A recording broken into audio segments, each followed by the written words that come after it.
सभी को नमस्कार। आप सभी का एनएनटी नर्सिंग में वेलकम है। आज हम बात करेंगे कि ओएमआर सीट कैसे भरें।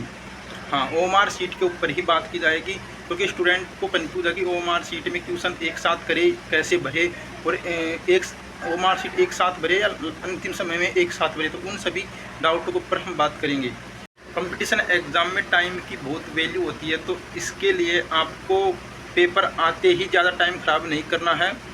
आपको पूरे 100 क्वेश्चन पहले पढ़ने की कोई ज़रूरत नहीं है। यदि आप 100 क्वेश्चन पढ़ोगे तो 15-20 मिनट आप ऐसे ही ख़राब कर दोगे अपना, और इतना टाइम आपको मिलता नहीं है कि आप क्वेश्चन पढ़ो पहले और फिर सोल्व करो।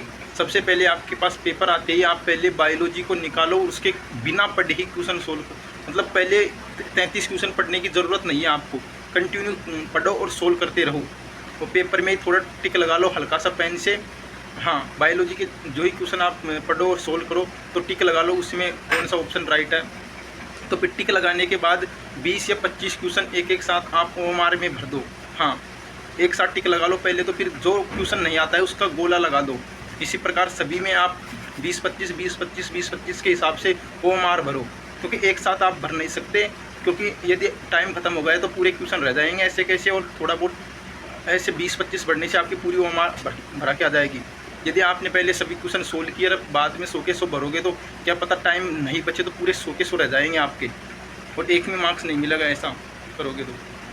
बायोलॉजी के बाद फिर आप केमिस्ट्री को सोल्व करो इसी सीक्वेंस से जो मैंने आपको बताया है। फिर आप फिजिक्स को इसी सीक्वेंस से सोल्व करना। फिर हाँ, यह लास्ट में टाइम बहुत कम मिलता है फिजिक्स में, तो आप ज़्यादा से ज़्यादा फास्ट करने की कोशिश करना। और एग्ज़ाम हॉल में यदि आप इधर उधर स्टूडेंट की तरफ देखोगे तो वहाँ पर ज़्यादा टाइम ख़राब होगा और वहाँ पर कुछ नहीं मिलने वाला, क्योंकि सभी स्टूडेंट का आपके आसपास जो 4 स्टूडेंट होंगे उनके पेपर अलग अलग होंगे। हाँ, क्योंकि वहाँ पर श्रेणी सीरीज के हिसाब से पेपर आएंगे, जो अलग अलग क्वेश्चन होंगे उनमें। ये नहीं है कि सभी के पास एक ही सीरियल के हिसाब से क्वेश्चन होंगे। वहाँ पर पेपर में क्वेश्चनों की सीरियल आगे पीछे होएगी। इस वजह से आप किसी भी स्टूडेंट से पूछना भी मत, पूछोगे तो गलत हो सकता है, क्योंकि उसका 25 नंबर का क्वेश्चन अलग है और आपका 25 नंबर का क्वेश्चन अलग रहेगा।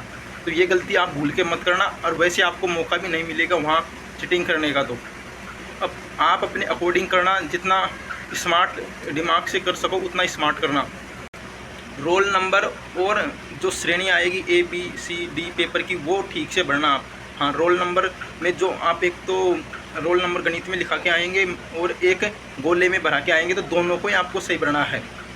और गोले को आप यदि गोला भरते हो तो तब आप मेरे हिसाब से तो पहले अंदर से भरना स्टार्ट करना, फिर आउट बाहर से भरना। हाँ, इनसे आउट की तरफ आना, अंदर से बाहर की तरफ आप गोला भरना। और यदि आप इस तरह से कंफर्टेबल नहीं होते हो तो आप अपने अकॉर्डिंग भी भर सकते हो, जैसे आपसे फास्ट गोला भरा के आ जाए।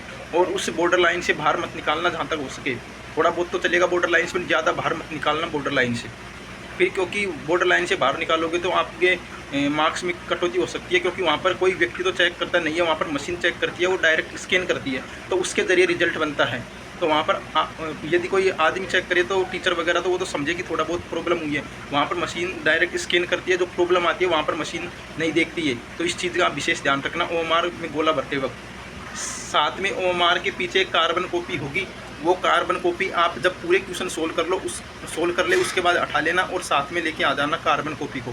फिर उसके अकॉर्डिंग आप मिलान कर लेना। वैसे पेपर भी आ जाएगा, आप पेपर घर ले आ सकते हो RUHS का। तो बस अब आपके पास लास्ट टाइम बचा है, तो आप ज़्यादा से ज़्यादा स्टडी करो, PYQ और नोट्स पढ़ो, अपने ज़्यादा से ज़्यादा क्वेश्चन प्रैक्टिस करो। यदि आपने अभी तक वीडियो को लाइक नहीं किया तो वीडियो को लाइक करो और हमारे चैनल NNT नर्सिंग को सब्सक्राइब करो। थैंक यू सभी को।